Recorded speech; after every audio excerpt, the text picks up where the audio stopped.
Welcome back to the math warriors.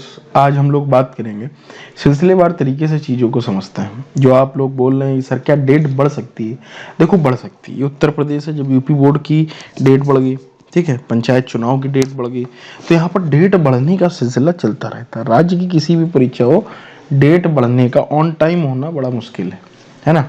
तो चीज़ों को समझते हैं क्या है आज के अखबार में, उस पर भी बात करेंगे, खुलकर बातचीत होगी। यहाँ पर दिया गया मंडल मुख्यालयों पर तय किए जाएंगे इसी सप्ताह परीक्षा केंद्र। बात को समझ लो, इस बात पर ही काम होगा, ठीक है, कि किस तरीके से क्या हो सकता है ना, कि कहां से क्या चीजें हो सकती क्या नहीं। तो दो श्रेणियों के 1894 पद के लिए 3.36 लाख से अधिक आवेदन। प्रदेश के इतने इतने सहायक अध्यापकों की भर्ती के लिए आवेदन हो चुके हैं। लिखित परीक्षा की तैयारियां तेज हो गई हैं। इसी सप्ताह, इस बात पर समझ लो, इसी सप्ताह मंडल स्तर पर परीक्षा केंद्रों का निर्धारण होगा। होली के अवकाश के पहले केंद्रों की सूची, समझ रहे हो, केंद्रों की सूची परीक्षा संस्थान को भेजे जाने के निर्देश हैं। परीक्षा संस्थान ने आवेदकों को अंतिम संख्या 3.36 लाख घोषित कर दी है।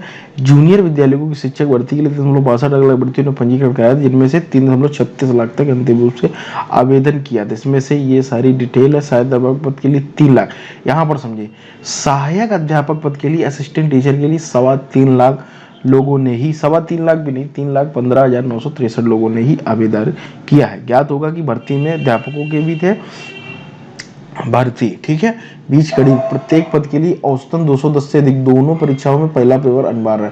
प्रधानाध्यापक पद के अभ्यर्थियों के लिए प्रबंधन के दूसरे पद की लिखित परीक्षा होगी। आवेदन पूरा होने के बाद परीक्षा संस्थान ने सभी 18 मंडलों मुख्यालयों की संख्या भेजकर परीक्षा केंद्र निर्धारित करने का आदेश दिया। 25 मार्च को केंद्र तय करने के लिए बैठक होगी, 25 मार्च को, ठीक, बात को समझ लो।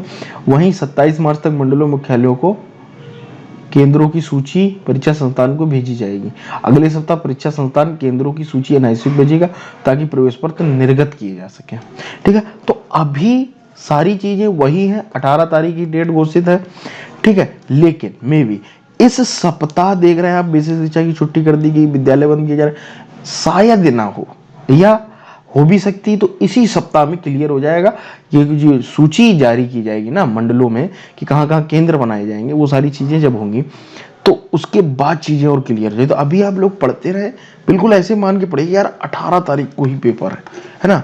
ये दिमाग से बिल्कुल निकाल देना कि किसी प्रकार का कोई डेट में बदलाव है। अभी कोई डेट में बदलाव नहीं है और बहुत ही जल्द आप लोगों को मैं क्लियर कर दूंगा। आप इस चैनल से जुड़े रहे मैथ वॉरियर्स से, तो आप लोग समझ सकते हैं कि असिस्टेंट टीचर के 3.25 लाख, 3,15,963 पद मतलब लोगों ने आवेदन किया है, और बाद बाकी जो है प्रधानाध्यापक के लिए किया है। तो अभी आप लोग पढ़ते रहे, डेट बढ़ती तो आप लोग और अच्छी बात है, नहीं बढ़ती तो भी कोई दिक्कत नहीं, एकदम पढ़ते रहो, ठीक है।